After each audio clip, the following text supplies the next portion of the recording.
দীৰ্ঘদিনীয়া এটা চক্ৰ চলাই তেওঁলোকে যোনটো প্ৰতাৰণা কৰি আছে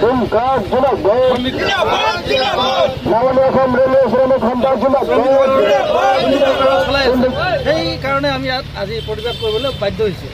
কাৰণ এওঁলোকে দীৰ্ঘদিনীয়া যে যোনটো আমি দেখিছোঁ আজি 24 বছৰে হ'ল তেওঁলোকে যোনটো কৈছে যে ৰেল শ্ৰমিক মানে মাল গুদাম শ্ৰমিকসকলক তেওঁলোকে চাকৰি দিব, সেইটো সম্পূৰ্ণৰূপে ভুৱা। চাকৰি দিব এওঁলোকে নোৱাৰে।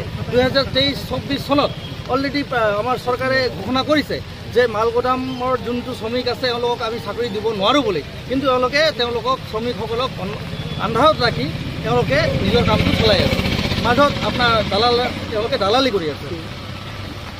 লগতে এওঁলোকে এটা মেমৰেণ্ডাম দিছিলে 13টা পইণ্ট 13 এটা মেমৰেণ্ডাম চৰকাৰক দিছিলে, কিন্তু সম্পূৰ্ণৰূপে নাকচ কৰিছে চৰকাৰে। তেওঁলোকৰ দাবী মানা নাই, শ্ৰমিক সংঘৰ দাবী মানা নাছিলে।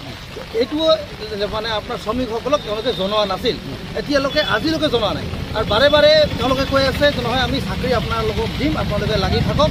লগতে যোনটো এওঁলোকৰ প্ৰাপ্য, যোনটো মিনিমাম ৱেজ আমি যোনটো কওঁ, সেইটো এওঁলোকে নাপায়। আজি পাৰ বস্তাত যোনটো ৰেট পাব লাগে শ্ৰমিকসকলে এতিয়ালৈকে পোৱা নাই। মাজত দালালহঁতে খাই দিয়ে। এতিয়া আপোনালোকৰ দাবী কি হ'ব?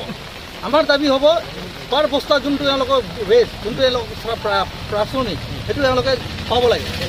আৰু লগতে যোনটো এওঁলোকৰ drinking water facility, ECI, PF এইবিলাক একো নাই, কোনো সা সুবিধা নাই। চৰকাৰীভাৱে এওঁলোকক একেবাৰে একো কৰি দিব পৰা নাই। সেই বস্তুবিলাক তেওঁলোকে যদি কৰি দিয়ে ঠিক আছে, যদি কৰি নিদিয়ে আমি এওঁলোকক ইয়াৰ পৰা আমি খেদি দিম। কাৰণ শ্ৰমিকসকলে আমাৰে ভাই বন্ধু, আমাৰে মানুহ, তেওঁলোকে প্ৰাপ্য বস্তু পাব লাগে আৰু ভালকৈ জীয়াই থাকিব লাগে।